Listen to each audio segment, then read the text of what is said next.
দিন যায় ওষুধ বাড়ে, সে তো কথা দিয়ে রাখলো না, রুগী তো কি আর ভালো হইল না, শেষ। অন্য জায়গার থেকে এখানের পার্থক্য, ওষুধ থেকে বেঁচে যাবেন, যেটা টাকা দিয়েও পাবেন না। ব্যায়াম করা হয়ে ওঠে না, আরে বলবেন আমি ব্যায়াম করি নাই। 10 বছর ওষুধ খাইছি, এরকম কিরা কিরা আছে। জি, আসসালামু আলাইকুম রহমতুল্লাহি ওয়া বারাকাতুহু। সবাই ভালো আছেন তো? আলহামদুলিল্লাহ। বেশিরভাগ লোক অতীত নিয়ে থাকে, পড়ে থাকে, যে অমুকে এই করছে, অমুক দিনে হয়েছে, ওইটা না হলে এই হইতো, হ্যাঁ এটা করলে আজকে এই হইতে পারতো, ওইটা করলে তুই তখন করস না, এখন ভাবস যে ভাইবা লাভ কি? যখন ভাবতে হবে তখন তো ভাবস না, তখন তো বাপ মা কইছে পড় পড় পড়, তখন তো পড়স না, শয়তানি বাদরামি করছো, তখন তো এখন দেখ আরে পড়লে তো আজকে ডাক্তার হইতাম, পড়লে তো আজকে সচিব হইতাম, পড়লে তো আজকে এই হইতাম, তো এইসব ফালতু কথা তুই এখন ভাইবা লাভ কি বেড়া? তখন তো ভাবস না। তো এরপর লিখবেন যে বেশিরভাগ লোক বলেন, লেখেন যে বেশিরভাগ লোক বলেন, বেশিরভাগ লোক বোঝে সময় গেলে পরে। যেমন ধরেন রুগী হওয়ার পর বোঝে যে সুস্থতার কি মর্যাদা। তারপরে লেখেন যে সুস্থ থাকতে, বলেন সুস্থ থাকতে সুস্থতার মর্যাদা বোঝে না। মানে ওই দাঁত থাকতে দাঁতের মর্যাদা বোঝে না, একই রকম কথা। হ্যাঁ, তো দাঁত গেলে পরে দাঁতের মর্যাদা, বলেন রুগী হইলে পরে, ঠেকলে পরে, হ্যাঁ শেখে, দেখা শেখে না, দেখা শেখে না। তো কিভাবে দেখা শিখতে হবে? এটা লিখতে হবে, এটা লিখতে হবে। দেখা শেখে না, যে বেশিরভাগ লোক দেখা শেখে না। দেখা শেখা মানে ধরেন যারা ওষুধ খায় তাদের পরিণতিতে আমি দেখি। ধরেন আমার মুরব্বী আছে, ও যেমন ওর মার পরিণতি দেখতে আছে, 20 বছর ওষুধ খেয়ে কি হ্যাঁ তো মারে দেখতে আছে, ব্যাস ওরে দেখা, কিন্তু সেও উল্টা পাল্টাই চলে মার মতো। আজকে মারে নিয়ে আসছে, কিন্তু সে যে ভালো হবে এরকম কোনো মন মানসিকতা নাই। সত্য নাকি মিথ্যা? হ্যাঁ সত্য, হ্যাঁ এই স্বীকার করছে। মানে হ্যাঁ ধারণা আমার মা রুগী, আমি মারে নিয়ে আসছি, আমি তো রুগী হই নাই, তাকে রুগী হই, তারপর দেখা যাবে। কথা বুঝতে পারছেন? বুঝেন নাই? তার মানে হ্যাঁ মার আগের হাল যেদিক যায়, বলেন এটা লিখতে হবে। হ্যাঁ, আগের হাল যেদিক যায় পিছের হালও সেদিক যায়। তো মাইয়া যা যা করে, মা যা যা করছে মাইয়া হেইটা এটাই করে। কয় জিনের দোষ, আসলে জিনের দোষ না, আসলে নকল করে মারে বাপরে। হ্যাঁ, তো ধরেন মা বাপ যেমনে চলছে, যে ভুল করছে হ্যাঁ একই ভুল করে। ধরেন বাপ মা ছোটবেলায় পড়াশোনা করে না, এখন পোলারে কয় তুই যদি একটু পড়, তো পোলাও পড়ে না, পোলাও হ্যার পোলারে পরে কয় পড়, হেডেও পড়ে না, এইভাবে চলতে আছে। তবে বুঝে সবাই কখন, যখন সময় চলে যায়। যেমন ধরেন আপনার বুক ফাড়ি ফেলছেন, অপারেশন করে এখন আপনি বোঝেন আহারে উচিত ছিল রে, একটু তো মানা দরকার ছিল রে, বুকটা তো ফাড়া লাগতো না রে, রিংটা তো পরানো লাগতো না রে, হাড়টা তো ভালো থাকতো রে। হাড় নষ্ট করিয়া তারপর চোখ নষ্ট করিয়া চোখের মর্যাদা বুঝে, দাঁত নষ্ট করিয়া দাঁতের মর্যাদা বোঝে, ইনসুলিন মারতে মারতে ঝাঁঝরা হইয়া তারপর বোঝে আরে ব্যায়ামটা করলাম। মাজা হারানোর পরে মাজার জ্বালা বুঝে। মাজা যখন ভালো ছিল তখন ঘুরায় নাই, আর এখন ঘুরাইতেই পারে না। এখন ঘুরাইতে কেন পারে না? এটার জন্য ডাক্তার দেখায়। আর আগে পারতো কিন্তু ঘুরায় নাই, আগে পারতো ঘুরায় নাই। তা আল্লাহ কইছে কি যে তাহলে ঠিক আছে ঘুরাছি না যখন, তাহলে ঘুরাঘুরি জিনিসটা বন্ধ করে দিলাম। হ্যাঁ, তো দিছে আল্লাহ বন্ধ করিয়া, এখন ঘুরে না। এখন কেন ঘুরে না? এখন আবার ডাক্তার দেখে ও বেটা তোর যখন গড়ছে তখন তো তুমি ঘুরাও নাই, তাহলে কি এটাতে কি বোঝা যায়? আর ঘুরানোর দরকার নেই। তো এখন ফিক্স করে দিছে, এখন আর ঘুরে না, এখন আর নামাজ পড়তে পারে না, সেজদা দিতে পারে না। হ্যাঁ, এখন বুঝছে মাজা না ঘুরলে কি অবস্থা। হ্যাঁ, আগে হাত ঘুরায় নাই, বুঝছেন? এখন উঠে না, তো এখন তুই উঠাস নাই, তো মনে করছে যে উঠানোর দরকার নাই। হ্যাঁ, কোনোদিন উড়ায় নাই, ঘুরায় নাই, তার তো এটার দরকার নেই। তো এটা আল্লাহ কি করছে? ফ্রিজ করে দিছে। হ্যাঁ, এখন আর ওটা হ্যাঁ, এখন ডাক্তার দেখা উঠি না, এখন ডাক্তারের কাছে দৌড়ে। তাহলে ঠিকই শেখে, কিন্তু দেখা শেখে না বা ভাবে না। বলেন এরপর লিখবেন যে মানুষ ভাবে না, ভাবে অতীত নিয়ে, মানে যেটা ধরেন অতীত নিয়ে ভাবে, একটু আগে বললাম, কিন্তু ভাবে না কি নিয়ে, যে কি করিলে কি হইবে সেটা ভাবে না, কি না কি করিলে কি হইবে সেটা ভাবে না। বুঝেন নাই কথা? যে আমি যে ব্যায়াম করি না এর পরিণতি কি, আমি যে ওষুধ খাইতেছি খাইতে খাইতে কোথায় যে ঠেক খাবো, আমি যে এত টেনশন করি রাত জাগে এর কি পরিণতি, ঠিক আছে? তারপর এই যে যারা সবাই আমার মতো চলে তাদের কি পরিণতি, আমার সে 10 বছরের যে বড় সে কটা ওষুধ খায়, 20 বছরের বড় হে কটা ওষুধ খায়, এই যে এগুলো নিয়ে সে ভাবে না। চলছি, হ্যাঁ, কিন্তু সে একটু নিরিবিলি হইয়া কখনোই ভাবে না যে কি করিতেছি, আমি তো মরে যাব কয়দিন পর, তো কবরের জন্য কি করিতেছি, আখেরাতে জন্য কি করিতেছি, আল্লাহর সাথে দেখা হলে তো কি বলিব তাকে। হ্যাঁ, তারপরে হচ্ছে যে আমি যে এই যে রাত জাগি, নিজের যত্ন নেই না, উল্টাপাল্টা খাই, তো এরপরে কি হবে আমার, এই যে ওষুধ খাইতে খাইতে কি হবে। এইভাবে সে তার পরিণতি নিয়ে একটু ভাবে না। বিশ্বাস করেন, এটা লিখে রাখবেন যে কেউ তার পরিণতি নিয়ে ভাবে না। আমাদের নারী এবং পুরুষ ওই ইনসুলিন রেজিস্ট্যান্স হওয়ার ফলে পুরুষের পুরুষত্ব নেই, অর্থাৎ ইরেকটাইল ডিসফাংশন, আর মেয়েদের মেয়েলি ইয়া নেই, যেমন সে বাচ্চা হয় না, মাসিক হয় না, বুকে লোম গজায়, মানে মেয়ে পুরুষ হয়ে যাচ্ছে, মানে দাড়ি হচ্ছে, মোষ হচ্ছে, বুকে লোম গজাচ্ছে, ঘাড় কালো হচ্ছে, বুঝতে পারছেন। এখন সমান অধিকার, মানে ও শেভিং ক্রিম আছে ওরও আছে, ওরও রেজার আছে ওরও আছে, সমান সমান আমাদের রেজার, আমরা একসাথে শেভ করি। হ্যাঁ, আগে কবিতা লিখতো তোমার লোমশ বুকে মাথা রেখে, মানে মহিলারা পুরুষের লোমশ বুকে মাথা রাখতো, এখন পুরুষরাও চাইলে এটা পারবে, কারণ মেয়েদেরও এখন বুকে লোম গজাচ্ছে। কিভাবে? ওই যে হরমোনের সমস্যার কারণে মেয়েদের পুরুষালী হরমোন বেড়ে গেছে, তার মাসিক হয় না, তার পলিসিস্টিক ওভারি পিসিওএস, তারপর তার ঘাড় কালো, বগল কালো, আসিল আছে, সব একসাথে নাও থাকতে পারে। মাসিক হয় না, অথবা অনিয়মিত হয়, অথবা অনেক বেশি রক্ত বের হয়, আবার অনেক দিন বন্ধ থাকে, এরকম মানে হতে পারে, বা একদম বন্ধ হয়ে গেছে এমনও হইতে পারে। পলিসিস্টিক ওভারি সাথে থাকতে পারে, নাও থাকতে পারে, কিন্তু দাড়ি থাকতে পারে, হয়তো মোষ নাই দাড়ি আছে, অথবা বা দাড়ি আছে, হ্যাঁ, এরকম মানে মোষ আছে, দুইটাই আছে, এরকম হইতে পারে। ব্রণ থাকতে পারে, তারপরে ঘাড় কালো, বগল কালো থাকতে পারে, আসিল থাকতে পারে, মাথায় টাক থাকতে পারে, আর মেজাজটা থাকবে মাশাল্লাহ দেখার মতো একটা মেজাজ, সাজিয়ে রাখার মতো, মানে এমন মেজাজ, আহা, ধারে কাছে ঘেঁষা যায় না, চরম। আর হলো মুড সুইং, আর টন টন করে ইগো, মানে ধরেন বিস্ফোরা যেমন ঠাস করে ফেটে যাব, হেদের ইগোটা এত টন টন করে ফাটাস ফাটাস ফেটে যায় যে দিনের মধ্যে মেলা ঘর। তারপর সে দিনে অনেকবার সেন্টি খায়, সেন্টি খাওয়া বুঝেননি? হ্যাঁ, বুঝেন না, সেন্টিমেন্টাল হয়ে যায় আর কি, ইমোশনাল ইয়ে খায় আর কি, যারা খায় ওরা বুঝে গেছে, সেন্টি খায়, সেন্টি, বুঝেন নাই কথা? আচ্ছা, হঠাৎ উত্তেজিত হয়ে যায়, তাহলে এগুলো তার ভিতরে, এটা কি তার মানে মেয়ে আর মেয়ে নেই, পুরুষের মতো হয়ে গেছে, কিন্তু আসলে সে মেয়ে, কিন্তু আসলে সে পুরুষ, আসলে সে কিছুই না। আর পুরুষ নাই, সে হয়ে গেছে মেয়েদের মতো, অনেকের ব্রেস্ট হয়ে গেছে মেয়েদের মতো, এটাকে নাম হলো গাইনোকোমেশিয়া। আবার অনন্ত জলিলের চেস্ট বিকাম ব্রেস্ট, ইংরেজিটা এখানে খাটে, মানে পুরুষের চেস্ট ব্রেস্ট হয়ে গেছে, মেয়েদের মতো হয়ে গেছে, এটার নাম হলো গাইনোকোমেশিয়া। কেন? ওই মেয়েলি হরমোন, তার মানে টেস্টোস্টেরন তার অ্যারোমাটাইজড হইয়া স্ট্রাডিওল হইয়া গেছে, ইস্ট্রোজেনে রূপান্তর হয়ে গেছে। তো বুঝতে পারছেন? দেখবেন ওই যে বুড়াবুড়ি হইলে দেখেছেন, বুড়াবুড়ি একই রকম গঠন হয়ে যায় একটা সময় যায়, মানে দাদার মনে করেন ব্রেস্ট হয়েছে, দাদিরটা আবার নাই, বুঝেন নাই, সব সমান সমান হয়ে যায়। এটা কিন্তু হয়, ওইটা হরমোনের সমস্যা, বয়স হওয়ার সাথে সাথে হয়। কিন্তু এখন আমাদের বুড়াবুড়ি হয়ে গেছে, 35 বছরের যুবতী, হ্যাঁ, আর 40 বছরের যুবক, অথবা 30 বছরের যুবক, হ্যাঁ, আর 25 বছরের যুবতী ভাই বোনের মতো সংসার করতেছে, দুই বুড়াবুড়ি, কারণ একটা ইরেকটাইল ডিসফাংশন আর একটা ইপিসিএস শেষ, হেরা এখন ভাই বোনের মতো আছে, এদের বাচ্চা হয় না, কেমনে হবে? বুড়া হয়ে গেছে কেন? ওই যে উল্টা চলে, রাত জাগে, ওই যে টেনশন করে, উল্টাপাল্টা খায়, হ্যাঁ, তারপরে এই যে মেজাজ, ইমোশনাল ব্যালেন্স নাই, বুঝতে পারছেন? একটু বড় সেন্টি খায় মানে কি, মানে তার টোটাল ইমোশনাল ধরেন অ্যাটম বোম মারার মতো, শরীরের মধ্যে হিরোশিমা নাগাশিকার মতো সে জ্বলে পড়ে ওঠে। আসসালামু আলাইকুম, আমি জাজিরা, শরিয়াতপুর জাজিরা থেকে আসছি। আমার 3.5 বছর ধরে ডায়াবেটিস। তবে স্যারের এই ফেসবুকে দেখা আমি 3টা জিনিস পালন করতেছি। একটা হচ্ছে 5 ওয়াক্ত নামাজ জামাতে পড়ি, আলহামদুলিল্লাহ। 2 নাম্বার, এটা কি আমার কথার পরে পড়েন নাকি আগে থেকে পড়তেন? আপনার কথার আগে থেকেও পড়তাম, তারপর মাঝে মাঝে গ্যাপ যেত, মানে এবার সিরিয়াস। যাক, তা আপনার কারণে যদি, মানে আল্লাহ বলছে যে তুমি নিজে নামাজ তোমার কবুল হবে কিনা তো জানি না, কিন্তু তোমার কারণে যদি একটা লোকও যদি মানে যায় ভাই, যে আপনি ভাই আপনারে কোথায় রাখবো সেটা বলেন।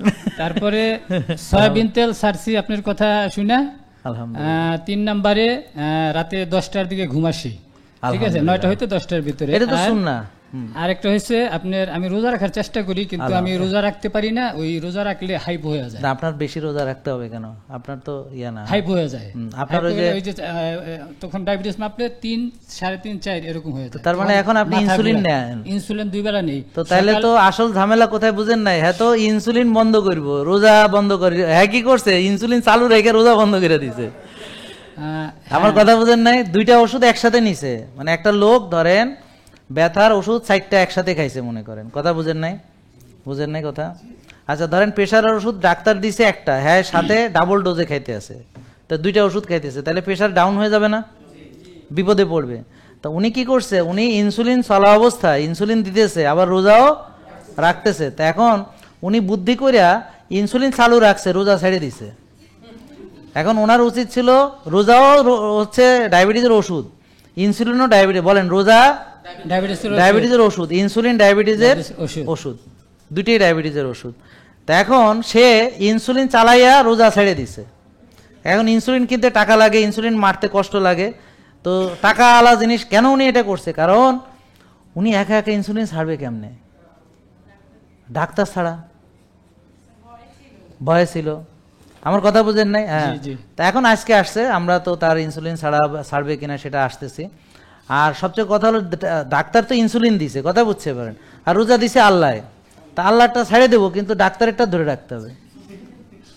আমার কথা বুঝেন নাই? হ্যাঁ, ভিতরে ভয় ঢুকে দিছে যে এখন ইনসুলিন যদি ছেড়ে দিই না জানি কি হবে, আমি মরে যেতে পারি, কালকে সকালে ঘুম থেকে না উঠতে পারি, লাশ উঠবে হয়তো। ডাক্তাররা বলে দিছে এটা যদি ছেড়ে দাও তাহলে তুমি শেষ, তোমার জীবন শেষ। তো যা শিখাইছে, তো উনি ডাক্তারকে বিশ্বাস করছে এবং ইনসুলিন মারিয়ে দিতেছে। এখন আমরা একটা জিনিস দেখলাম, ডায়াবেটিস তার রোজা রাখলে কমে কিনা আপনারা সবাই বলেন তার ক্ষেত্রে? হ্যাঁ, রোজা রাখলে কমে।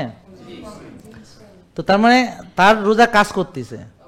তো এখন ডায়াবেটিস যদি সে রোজা দিয়ে কমাতে পারে, তাহলে ইনসুলিন দিয়ে কমাবে না রোজা দিয়ে কমাবে? রোজা দিয়ে কমাবে। এটা উনি বুঝে নাই, না বুঝছে কি করছে, রোজা রাখছে, হাইপ হয়ে গেছে। তাহলে ইনসুলিন কিন্তু সে ছাড়ে নাই, কারণ ডাক্তার বলছে, আর আল্লাহ বলছে রোজা রাখলে সব ভালো হয়ে যাবে। এটা তো আল্লাহ কইছে, আল্লাহ তো আর লিখে দেয় নাই। আচ্ছা যাই হোক, তো এখন ডাক্তার তো লিখে দিচ্ছে, আর আল্লাহর তো ভিজিটও দেয় নাই। আর তাছাড়া রোজা রাখতে কোনো টাকা লাগে না, ইনসুলিন কিনতে টাকা লাগে। তো আমরা যেটা টাকা দিয়ে করা যায় সেটা ভালো। যেমন আমার এখানে ফ্রি চিকিৎসা, এই জন্য এটার মূল্য নাই, আসতেছে, মানে এটা কোনো গায়ে গতরে লাগাইতেছে না, মাগনা হাস্তিয়া, টাকা লাগে না, কি ডাক্তার, টাকা লাগে না। এখানে আবার হ্যাঁ ব্যাক করে, টাকা লাগে না। হ্যাঁ, কিন্তু এখানে সব টাকা টোকা বেশি রাখলে হ্যাঁ খুব ভালো, হ্যাঁ দারুণ সেবা, হ্যাঁ টাকা একটু রাখে বেশি কিন্তু সেবা সেই। কিন্তু এখানে এসে এক বোন কালকেও হ্যাঁ এখানে দাঁড়া বলতেছে, আমার ডাক্তার আধা ঘন্টা ধরে ইয়া করছে, বুঝাইছে, এরা বুঝাইছে, এই বুঝাইছে, কিন্তু খালি এটা যে বিনা পয়সা সেটা বলতে ভুলে গেছে। পরে আমি কইলাম, বোন আপনি তো সবই কইলেন, কিন্তু এটা যে বিনা পয়সা সেবাটা নিয়েছেন এই কথাটা ভুলে গেলেন, আপনি তো এখানে টাকা দেন নাই। কয় না, তা তো দেই নাই। কয় যে মানে বুঝছেন ঘটনা, মানুষ কিরকম, মানে আসলটা বলতে ভুলে যায়। যে অন্য জায়গায় গেছে, ডাক্তাররা কয়েক মিনিটে দেখে বাইর করে দিছে, এই গল্প কয়, মানে খারাপটা মানুষ বলে বেড়ায় যে ওখানে গেছি, হ্যাঁ নোংরা, ঠিক আছে, ওখানে গেছি অপরিষ্কার। আমি এক জায়গায় গেছিলাম বুঝছেন, টাকা দিয়ে ডাক্তার দেখাইতে, সেখানে টাকা দিয়ে আল্ট্রাসাউন্ড করতে হবে, আপনি লাইট জ্বালা রাখছেন কেন? আপনার মোবাইল তো আছে, আমরা দেখছি, হ্যাঁ সুন্দর। তো এখন উনি লাইট জ্বালা দেখছে, আমার মোবাইল দেখো ওই যে। আচ্ছা যাই হোক, তো এখন আমরা বিশ্বাস করি সবারই মোবাইল আছে, কি কন, আছে না সবার? জি আচ্ছা, না দুষ্টামি করলাম আর কি, ভিডিও করতেছিল মনে হয়, বলে ফ্ল্যাশ লাইট জ্বলতেছে। আরে বুঝছি বুঝছি, আমি দুষ্টামি করতেছি তোমার সাথে, তুমি আমার খাস লোক তো এই জন্যে। আচ্ছা বাদ দাও, তা আমি এই শোনেন, কথা শোনেন, এই কথা শোনেন, হ্যাঁ বলেন, তারপরে আপনি বলেন। হ্যাঁ স্যার, তারপরে এখন আমি সকালে ইনসুলিন নেই 22 আর রাতে 20। এখন এই 20-22 ইনসুলিন নিয়ে যদি রোজা রাখে, হ্যাঁ টিকবো?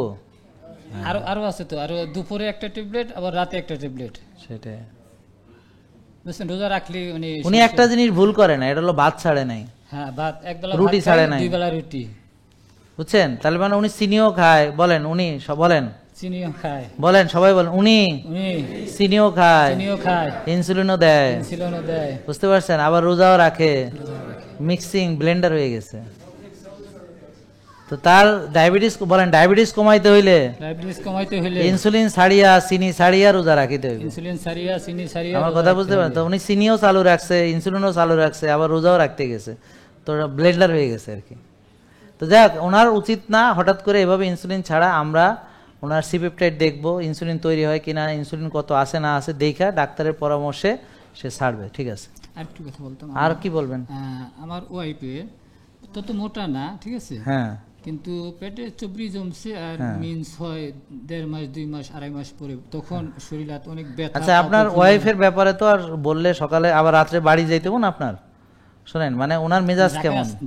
মেজাজ মোটামুটি ঠান্ডা আছে। আচ্ছা যাক, তাহলে অসুবিধা, তাহলে ঠিক হয়ে যাবে। ঠিক আছে, আচ্ছা ওকে, আসসালামু আলাইকুম। শোনেন, এদিকে আসেন, বলেন মানিলে বউ ভালো হয়ে যাবে, বউ ভালো হয়ে যাবে। আসসালামু আলাইকুম সকলকে। ওয়ালাইকুম আসসালাম। আমি স্যারের নিয়ম ফলো করে, মানে আল্লাহ পদ্ধতির যে নিয়ম, এগুলি তো স্যারে মানে সবাইকে বলে, এই নিয়মগুলি মেনে আমার 10 থেকে 15টা সমস্যা দূর হয়েছে প্রায় 1.5 বছরের মধ্যে।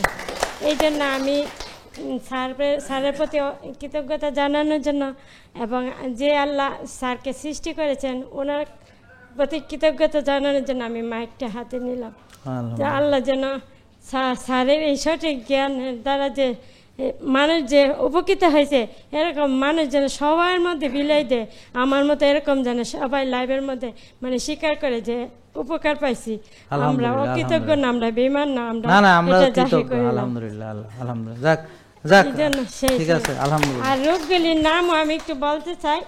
আমি 10 কেজি, আমার ওজন কমছে, আমার মাজা ব্যথা ছিল, গিরা ব্যথা ছিল, গ্যাস্ট্রিক ছিল, মাইগ্রেন ছিল, অ্যালার্জি ছিল, ডায়াবেটিস ছিল, প্রেশার ছিল, দাঁত ব্যথা ছিল, ভিটামিন ডি, রক্ত স্বল্পতা। আর এখন একটুখানি পাইলসের সমস্যা, মাঝে মধ্যে একটু রক্ত হরণ হয়। এই সমস্যাটার জন্য সমাধান আমি লাইভের মধ্যে আমি স্যারের কাছে কফি আনেমা করবেন ইনশাআল্লাহ। রেগুলার করার চলাকালীন সময় ঠিক হয়ে যাবে। হ্যাঁ, ঠিক। আচ্ছা, ঠিক হয়ে যাবে আস্তে আস্তে, ধীরে ধীরে। হ্যাঁ, আলহামদুলিল্লাহ। এই বোন, আপনার পুরস্কার আছে, এই যে আপনি যে ভালো হয়েছেন, এই যে আপনি পুরস্কারটা নিয়ে যান। জি, আসসালামু আলাইকুম। হ্যাঁ, আমাদের এখানে ভালো হইলে ভিজিট তো দেয়ই না, উল্টা পুরস্কার নিয়ে যায়। হ্যাঁ, বুঝতে পারছেন? কারণ আমরা চাই আপনারা ভালো হয়ে যান, এবং আমরা চাই যে ভালো হইতে পয়সা লাগে না, ভালো হইতে পয়সা লাগে না। খেয়াল করেন, পয়সা নিয়ে কিছু কথা বলবো, সেটা হলো অনেকে আপনাকে যখন আমাদের এখানে আসবেন তো বলবে কি যে এখানে অনেক খরচ। তো এখন আপনারা যারা ডাক্তার দেখান, তাহলে ডাক্তার দেখাইতে ভিজিট লাগে কিনা? আচ্ছা, তাহলে এখানে ভিজিট লাগে, তাহলে এই খরচটা তো এখানে কম আছে নাকি? আর অন্য জায়গায় গেলে ওষুধ বন্ধ হয় নাকি ওষুধ চলে, বাড়ে না কমে? আর আমাদের তো ওষুধ বন্ধ হইয়া যাবে, বুঝেন নাই? ঠিক আছে, তাতে কি সমস্যা হবে যে ওষুধ কিনতে হবে রেগুলার, এবং যত দিন যাবে ওষুধের দিন যায় ওষুধ বাড়ে। হ্যাঁ হ্যাঁ, মানে এইভাবে সে, আর ডাক্তার কথা দিয়ে রাখলো না, রোগী ভালো হইল না, মানে একটা নতুন গান বানাইতে হবে, বুঝছেন? সে তো কথা দিয়ে রাখলো না, রোগী তো কি আর ভালো হইল না, শেষ। আর দিন যায় ওষুধ বাড়ে, নতুন গান এখন, বুঝছেন? দিন যায় রোগ বাড়ে, তার মানে খরচ বাড়ে। তাহলে প্রথম খরচ ডাক্তারের ভিজিট, তাই এখানে ভিজিট নাই। ওষুধ মুক্ত হবেন, তাহলে ওষুধের খরচ বাঁচবে। ওনার ডায়াবেটিস মুক্ত হলে ডায়াবেটিস খরচ থেকে বাঁচবে। উনি ভুল কোথায় করছে? উনি করছে কি, প্রথম কথা হলো ওনার আরো আগে আমার কাছে আসা উচিত ছিল, কারণ ওনার সিকনা শরীরে ডায়াবেটিস, তার মানে দেখতে হবে সিপেপটাইড কত, ইনসুলিন তৈরি হয় কত। এটা একটা ভুল। 22-24 ইনসুলিন নিতেছে, আবার ভাত রুটি খাইতে আছে, আবার এর মধ্যে না খেয়ে থাকতে গেলে মাথা ঘুরিয়ে পড়বে, হাইপো হইয়া যাবে। তাহলে এগুলো সবই ভুল, ভুল সবই ভুল। মানে এটা জানার জন্য নলেজ থাকতে হবে, বুঝছেন? বুঝেন না কথা? হ্যাঁ, তা এখন আমরা, এই শোনেন, মনোযোগ দেন, মনোযোগ দেন, মনোযোগ দেন। মনোযোগ চলে গেলে কোনো লাভ নাই। মানুষ যে বলে আমার মনে থাকে না, আসলে সে শোনেই না। বিলিভ মি, আমরা যে বলি যে মানে মনে থাকে না, আসলে সে শোনেই না, রিসিভই করে না। মনেটা থাকবে কি পরে? তো এখন আমাদের এখানে ওষুধ থেকে মুক্তি লাভ করা সম্ভব হয়। যারা করেছে তারা এসে এসে বলে গেছে, কারো 14টা, কারো 12টা। তো 12টা ওষুধ কিনতে টাকা লাগে, 14টা ওষুধ কিনতে টাকা লাগে। হ্যাঁ, এরকম ইনসুলিন দিতে টাকা লাগে ভাই, মাগনা ইনসুলিন দেওয়া যায় না। এটা বুঝছেন নাকি? এটা বুঝেন নাই? তাহলে অন্য জায়গার থেকে এখানের পার্থক্য, ওষুধ থেকে বেঁচে যাবেন, যেটা টাকা দিয়েও পাবেন না, হীরা জহরত মণি মাণিক্য দিয়েও পাবেন না, কোটি কোটি হাজার হাজার কোটি টাকা ব্যয় করেও কেউ আপনাকে এটা দিবে না। তা এটার মূল্য কি টাকা দিয়ে বিচার করবেন আপনারা? এই যে বোন যে দোয়া করে গেলেন, বলে গেলেন, এটা কি টাকার অঙ্কে বিচার হবে? হ্যাঁ, তো তাইলে এটা কি টাকার বিচার? তো আপনাকে যখন বলবে যে এখানে গেলে বেশি টাকা লাগে, বেটা কয় যে তোরে টাকা দেবো 10 কোটি, তুই আমারে ভালো করে দে, পারবি? তো যেটা পারবি না আরেকজন পারতেছে, তো সেখানে তোর সমস্যা কি? বুঝছেন? বুঝেন না কথা? বলবেন যে আমরা তোমাকে এতটুকু হেল্প করতে পারি, তোমার যদি গুড়া কৃমি সমস্যা থাকে আমরা ভালো করে ওষুধ দিয়ে দেবো, ইস্টাজল খাবে, হ্যাঁ 2টা করে এভাবে রাতে ঘুমানোর আগে। বুঝেন নাই? যারা এইটা তো একটু কঠিন হয়ে গেছে, বুঝে নাই। গুড়া কৃমি আর কি, যা করে জ্বালায়, হেরা কি করে, তাদের পিছে চুলকায়, এই জন্য তারা মানুষের পিছে লাগে থাকে। সে আর্লি ঘুমাবে, ভোরে উঠবে, তার হরমোন ঠিক করতে হলে সে কোষ খালি করবে, তাহলে সে ভাত রুটি ফল দুধ প্রসেস ফুড খাবে না, সে রোজা রাখবে, সে শ্বাসের ব্যায়াম করবে, সে কফি এনামা করবে, সে রোদ্রে যাবে, সে ঘাসে হাঁটবে, সে নিজেকে সময় দিবে, নিজেকে যত্ন নিবে। ওমা, কথা তো দেখি একই হয়ে যাইতেছে। তাহলে আর একটা কই, মেয়ে পুরুষদের পুরুষালী শক্তি নষ্ট হয়ে গেছে, ভালো করতে হবে, তাহলে শক্তি বাড়াইতে হবে, জিমে যাইতে হবে, ঠিক আছে? আর ডায়াবেটিস রোগীর জিমে যাওয়া, ও হেঁটেও যাইতে হবে। আর আমার ডায়াবেটিস নেই, সুস্থ, আমারও যাইতে হবে। আরাফাত ভালো, হেরও যাইতে। ওমা, তাহলে তো সবারই যাইতে হবে দেখা যাচ্ছে। তো এখানে আবার আলাদা আসলো কোথা থেকে? তাহলে পুরুষত্ব বাড়াইতে হলে তাকে কি করতে হবে? হরমোন ব্যালেন্স করতে হবে, তাহলে ভালো ঘি খাইতে হবে, নারকেলের তেল খাইতে হবে। আর আমরা বুঝি খামো না কেন? আমরাও খামো। তাহলে প্রেশার যারা, তারা খাইবো না? তারাও খাইব। আর যার প্রেশার নাই হ্যাঁ খাইবো না? হ্যাঁও খাইব। যার কিডনির সমস্যা হ্যাঁ খাইবো না? হ্যাঁও খাইব। কিডনির সমস্যা হলে কি করতে হবে? ওই যে সেই একই বেকিং সোডা খাইতে হবে। তা আমি তো নিজে বেকিং সোডা খাই, আর কি কিডনিতে সমস্যা আসেনি? হলুদ খাইতে হবে, আর কি সমস্যা আসেনি? যে আমি মানে আমার তো কোনো সমস্যা নেই, তাহলে হলুদ খাইতে হবে, কেন খাইতে হবে? আমার আগে থেকেই সতর্ক, আমি ইনফ্লামেশন আগে থেকেই কমায় রাখতে চাই, আমি গ্রিন টি খাবো, ঠিক আছে? আমার কিডনি ভালো রাখতে হলে প্রেশার ভালো করতে হবে, কিডনি ভালো রাখতে হলে ডায়াবেটিস ভালো করতে হবে, কিডনি ভালো রাখতে হলে ইনসুলিন রেজিস্ট্যান্স ভালো করতে হবে, কিডনি ভালো রাখতে হলে বেশি ওষুধ খাওয়া যাবে না, তাহলে ওষুধ থেকে বাঁচতে হবে। তারপর প্রেশার নিয়ন্ত্রণ করতে হবে, বিনা ওষুধে প্রেশার ভালো করতে হবে, কারণ ওষুধ খাইলে প্রেশারের ওষুধ প্রেশারও কিডনি নষ্ট করে, ওষুধও কিডনি নষ্ট করে। তাহলে সে কিভাবে ভালো হবে? এগুলো ভালো করতে হলে তাকে কি করতে হবে? তাহলে কিডনি রুগী রাত জায়গা থাকবে, ও আর্লি ঘুমাইতে হবে। কিডনি রুগী কি উল্টাপাল্টা খাবে? ও না, এই ভালো খাবার খাইতে হবে। কিডনি রুগী কি ওই রোজা রাখবে? হ্যাঁ, সেটা নির্ভর করে তার পয়েন্ট কত সেটার উপরে। যদি বেশি খারাপ থাকে তাহলে তো আমরা রাখুমই না, আমি এটা ডায়ালাইসিস কর, যা নিয়ে ট্রান্সপ্লান্ট কর, ওদিক যা। কথা বুঝেন না? তো কিডনিকে আলাদা অর্গান, তো কিডনির জন্য আমাকে ভিটামিন ডি লাগবে না, রোদে যাওয়া লাগবে না, ঘাসে আটা লাগবে না, শ্বাসের ব্যায়াম লাগবে না, হ্যাঁ, তো এগুলো লাগবে না কার? ও ভাই, এখনো কেটা কেটা বোঝেন না। আর কি কি বাকি আছে সমস্যা কন? হ্যাঁ, কি আছে আপনার? হ্যাঁ, আরে ভাই তুমি এগুলা ওনারে ডাক্তার বুঝাই দেবে কি কি খাইতে হবে না খাইতে হবে, সেটা উনি না বুঝলে সেটা আমার কথা এখনো কে কে বুঝেন নাই দেখি। সকালে যে বলছি যে কোষ ভালো যার, বলেন কোষ ভালো যার সব ভালো যার। তো কিডনি কি আলাদা জিনিস? তো মাজা কি আলাদা জিনিস? হার্ট কি আলাদা জিনিস? কোষ ভালো যার মানিলেই ভালো হইবে, মানিলেই তো আপনাকে মানতে হবে, মানতে হবে, ঠিক আছে? একে ক্লিয়ার? যাক, আল্লাহ সবাইকে মানার তৌফিক দান করে। তাহলে হোমায়ার কত রাখতে হবে আমাদের সুস্থ থাকতে হলে? হোমায়ার কত? TG HDL, CRP, insulin, blood sugar, vitamin D, হ্যাঁ ব্যাস। তাহলে আমরা এগুলো দেখবো, নিজে বুঝবো, জানবো, মানবো, মেনে মেনে আমার রিপোর্ট আমি ভালো করতে হবে, আপনার রিপোর্ট আপনার ভালো করতে হবে, ঠিক আছে? আমরা শুধু আপনাকে সাহায্য সহযোগিতা করবো, বুদ্ধি পরামর্শ, হ্যাঁ, একটু সাজায় দেওয়া, গুছায় দেওয়া, ইত্যাদি ইত্যাদি ইত্যাদি। বুঝা গেল? এখন আপনি মানে জেনে বুঝে মানতে হবে। ক্লিয়ার? আলহামদুলিল্লাহ। তা আল্লাহ সবাইকে কবুল করো। আসসালামু আলাইকুম। জেকে লাইফস্টাইল, ওষুধ মুক্ত সুস্থ জীবন।